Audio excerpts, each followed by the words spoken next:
Vanderbilt School Corporation just released the school calendar for the school year beginning next fall, and there are some changes. Joining us now to walk us through the new 2023-24 school calendar is EVSC Chief Communication Officer Jason Webkenberg. Thanks so much for joining us, Jason.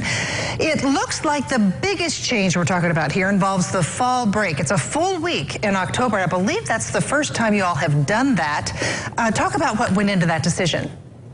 Yeah, you're right. First of all, happy to be with you, Shelley. And, you know, when we talk about that fall break, we've had a fall break for the last several years, but it's been really split over 2 weeks. It's been the end of 1 week and the beginning of the next week. So with the weekend, students and staff all had that break. But what we found was, as we all know from being in school, when you do have time off, students get excited and it can be somewhat disruptive to the learning process. And so we thought maybe putting this into one full week would actually make for a more conducive learning environment without splitting up 2 weeks. And it's at a point in time in the year where we really do feel like it's going to be important to give students that break. They've been working hard up to this point, staff members to have a break as well, so that once they come back, they'll be refreshed and be ready to finish then the rest of the semester. Well, as you can probably imagine, as you probably know from seeing some of the comments on social media, that the biggest comments have been the fact that this is the week after the Fall Festival. Are you hearing something about that? And did you consciously, you know, having that Friday off, a lot of folks really liked having that Fall Festival Friday off. Are you hearing a little bit about that? Did that play into the decision at all? Well, certainly we understand what a vital program the Fall Festival is, how it raises so many funds for so many nonprofits. So that's certainly a treasure in our community, and we definitely understand that. We have school booths down there as well from several of our schools, especially on the west side. So what we knew first and foremost was going to a week of full break we felt like was the right thing to do. We've talked about that for a while. And then the second component of that was really when to have that break. And honestly, we looked at both. We looked at having it the week of the fall break, looked at it the week after, took a lot of things into consideration, listened to feedback.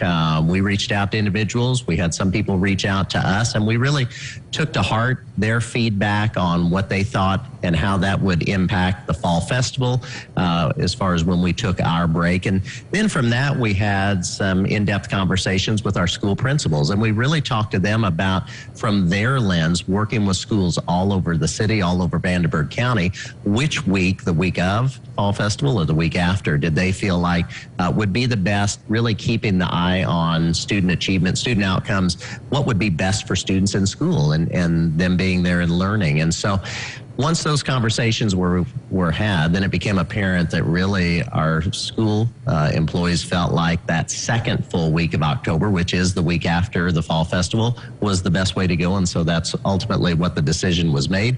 And that's what the Board of Trustees approved last night. Okay. Now, it is the school year will begin again in August. Every time it rolls around, we hear comments about how folks wish that it could start after Labor Day, starting so early in late summer like that. Is that in the realm of possibility at this point to perhaps ever change the calendar where it would start after Labor Day?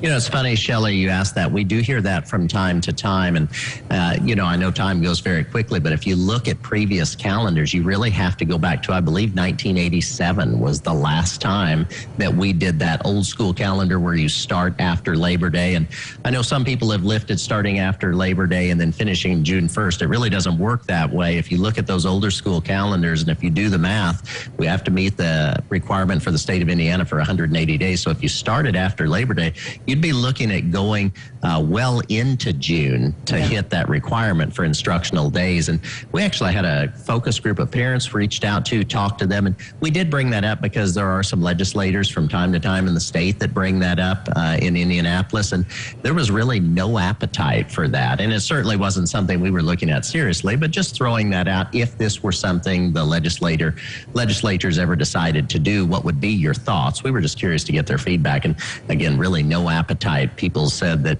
they would much rather wrap up the school year because of all the activities and all of the plans that families do in the summer. They would rather wrap up well ahead of Memorial Day. So this calendar does end the school year then before Memorial Day, which is something we've done for many, many years now. Okay, we are about out of time. So real quickly, though, you're having a soft start again next year, meaning half the kids begin one day, half the kids the next day, then everyone goes after that. That's something you've done for a few years now. Tell us why that's the preferred way to start. And again, we just have a few seconds here, so if you could quickly tell us why that's a good way to start the school.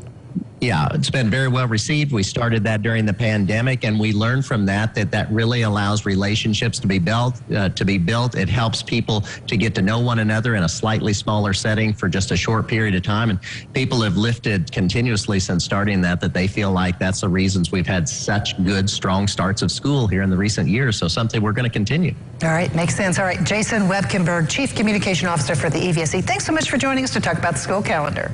You're welcome, Shelley.